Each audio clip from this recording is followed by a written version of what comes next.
23 ang patay at mahigit 2,600 ang isinugod para magpagamot.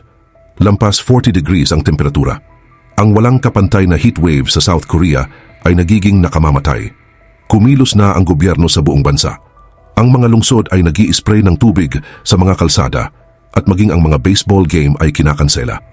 Ngayon, posibleng lalo pang lumala ang init dahil sa Typhoon Dolphin. Pero bago ko simulan ay hihingi lang sana ako ng isang like at subscribe. Malaking tulong na ito sa aming mga content creator. Salamat po.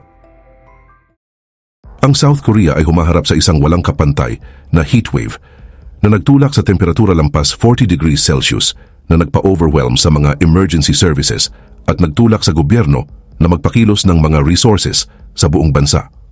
Iniulat ng mga local broadcasters sa South Korea noong August 7th na umakyat na sa 23 ang bilang ng mga namatay dahil sa init, habang umabot sa 2,665 cases ang mga nagpunta sa emergency room dahil sa mga sakit na dulot ng matinding init.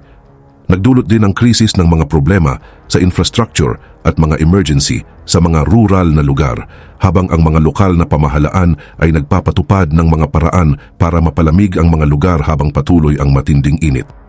Ang Korean Meteorologists Association ay nagsabing ang heat wave ay dulot ng sabay na epekto ng North Pacific High at Siberian High Pressure Systems na nagkulong sa mainit na hangin sa Korean Peninsula.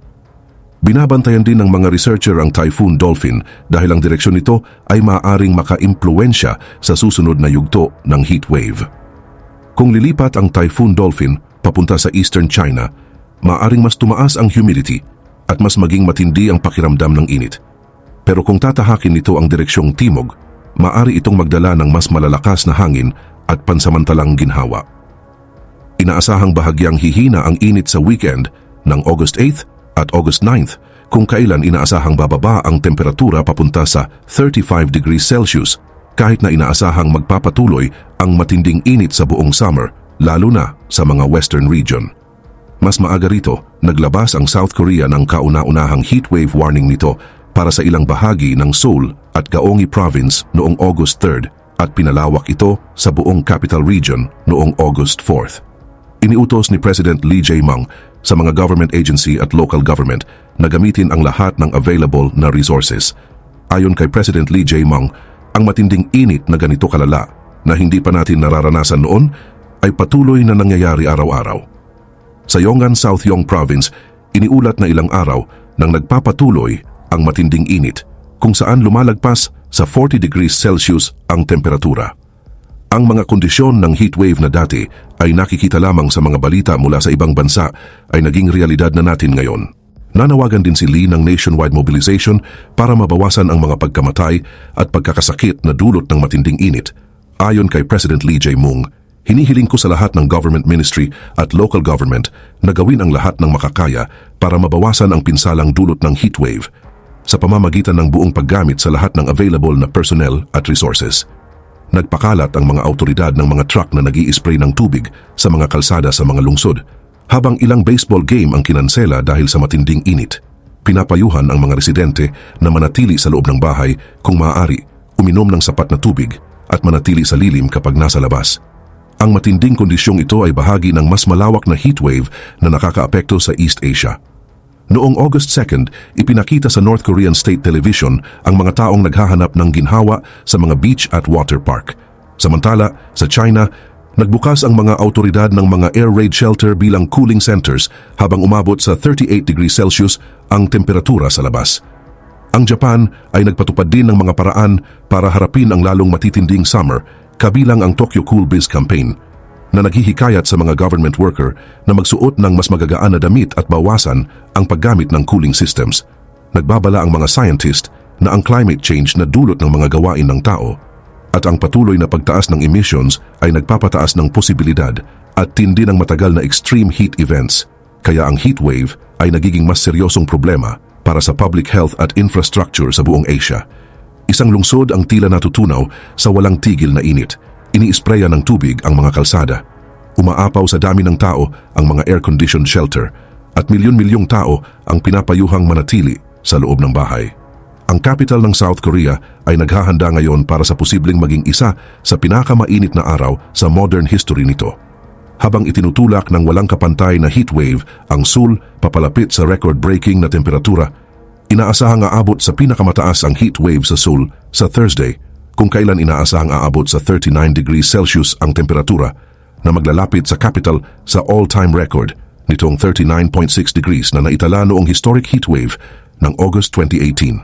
Ang matinding panahon ay sinisisi na sa pagkamatay ng mahigit 20 katao at patuloy na naglalagay ng matinding pressure sa public services habang nagmamadali ang mga autoridad na protektahan ang mga residenteng mas vulnerable. Inilarawan ni President Lee Jae-myung ang sitwasyon bilang isang bagay na hindi pa nararanasan ng bansa noon. Ayon kay President Lee Jae-myung, ang matinding init na ganito kalala na hindi pa natin nararanasan noon ay patuloy na nangyayari araw-araw. Sa Yongan, South Gyeong Province, iniulat na ilang araw nang nagpapatuloy ang matinding init kung saan lumalagpas sa 40 degrees Celsius ang temperatura. Ang mga kondisyon ng heatwave na dati ay nakikita lamang sa mga balita mula sa ibang bansa ay naging realidad na natin ngayon. Hinihiling ko sa lahat ng government ministries at local government na gawin ang lahat ng makakaya para mabawasan ang pinsalang dulot ng heatwave sa pamamagitan ng buong paggamit sa lahat ng available na personnel at resources. Kasunod ng babalang ito, ang isa na namang napakainit na gabi sa Seoul, kung saan sa ilang lugar ay bahagya lamang bumaba sa 30 degrees Celsius ang temperatura. Ayon sa mga forecaster, maaari pang umakyat sa 40 degrees Celsius ang temperatura habang patuloy na lumalakas ang easterly winds at lalo pang pinaiinit ang mga western na bahagi ng Korean Peninsula. Ang capital ay halos naging isang malaking cooling operation. Ang mga water truck na may dalang 12-ton tanks ay nag-i-spray ng tubig sa mga pangunahing kalsada sa buong lungsod para palamigin ang sobrang init na asphalt. Sinabi ng mga opisyal ng lungsod na mahigit 200 water truck ang nakapag-spray sa humigit kumulang 7,000 kilometers sa buong Seoul sa loob lamang ng isang araw habang pinapalakas ang mga hakbang para pababain ang temperatura ng mga kalsada. Samantala, binabago ng mga residente ang kanilang mga daily routine para makayanan ang walang tigil na init. Ang office worker na si Kim Joo-yeon ay kinansela ang kanyang summer travel plans at nagpasiyang manatili na lamang sa bahay dahil sa init. Ayon kay office worker Kim Joo-yeon, kahit patayin ko lang ang air conditioner ng 5 minutes, halos agad uminit ulit ang apartment. Nag-aatubili pa nga akong maglakad papunta sa convenience store sa kabilang kalsada. Karamihan ng pagkain ko ay pinapa-deliver ko na. Binabago rin ng matinding panahon ang consumer behavior. Ayon sa mga industry official, ang demand para sa delivery na karaniwang bumababa tuwing summer holiday season dahil nagbibiyahe ang mga tao, ay sa halip ay biglang tumaas dahil maraming residente ang pinipiling manatili sa loob ng bahay. Tumataas din ang demand para sa convenience store delivery services dahil mas maraming tao ang nag-o-order ng mga pang-araw-araw na kailangan kaysa lumabas sa matinding init. Sa ngayon, kakaunti pa ang senyales na huhupa ang init.